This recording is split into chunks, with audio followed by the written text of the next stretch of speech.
Hi friends, నమస్తే. నేను మీ Pramila. Welcome to వంట సాగరంలో ఇవాల్టి మన రెసిపీ గోంగూర పచ్చడి. ఈ గోంగూర పచ్చడి తయారు చేయడానికి నేను ఇక్కడ ఒక కట్ట గోంగూరను ఉపయోగించాను. పచ్చిమిర్చి వేసి తయారు చేయడం జరిగింది. చాలా టేస్టీగా ఉంది. ఈ రెసిపీని ఎండ్ వరకు చూసి నచ్చితే కంపల్సరీ లైక్ చేసి ఎలా ఉందో మీ ఫీడ్బ్యాక్ని కామెంట్ రూపంలో తెలపండి.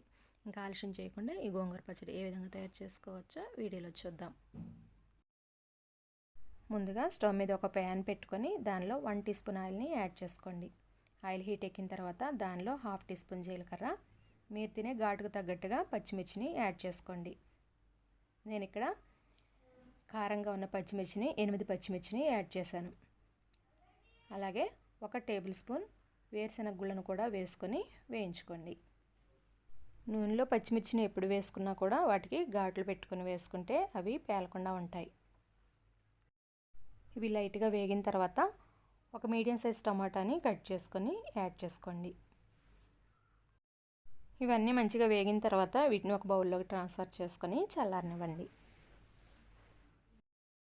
ఇప్పుడు అదే ప్యాన్లో 1 టీ స్పూన్ ఆయిల్ని యాడ్ చేసుకొని ఆయిల్ హీట్ ఎక్కిన తర్వాత ముందుగా ఒలిచి కడిగి రెడీ చేసి పెట్టుకున్న గోంగూరను యాడ్ చేసుకోండి.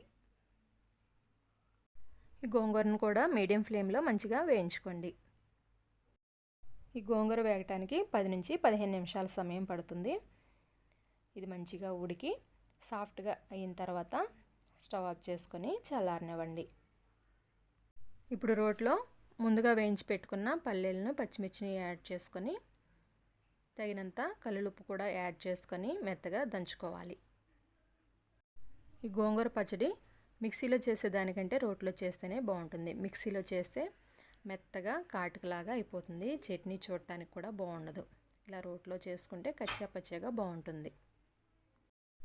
ఈ పచ్చిమిర్చిని మెత్తగా దంచుకున్న తర్వాత ఉడికించి పెట్టుకున్న గోంగూరను కూడా వేసుకొని నూరుకోవాలి.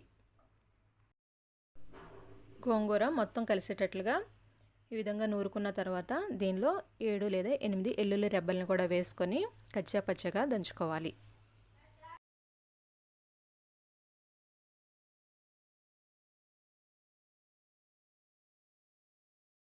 ఒక చిన్న ఉల్లిపాయని చిన్న చిన్న ముక్కలుగా కట్ చేసుకొని యాడ్ చేసుకొని వాటిని కూడా దంచుకోవాలి. వాటిని మరీ మెత్తగా చేసుకోకూడదు. అన్నం తినేటప్పుడు అవి పంటికి తగులుతూ ఉంటే టేస్టీగా ఉంటుందన్నమాట. సో కచ్చా పచ్చాగా దంచుకుంటే సరిపోతుంది. ఈ విధంగా చట్నీ రెడీ చేసుకున్న తర్వాత దీన్ని సర్వింగ్ బౌల్లోకి ట్రాన్స్ఫర్ చేసుకోండి. అంతేనండి, ఎంతో రుచికరమైన గోంగూర పచ్చడి రెడీ.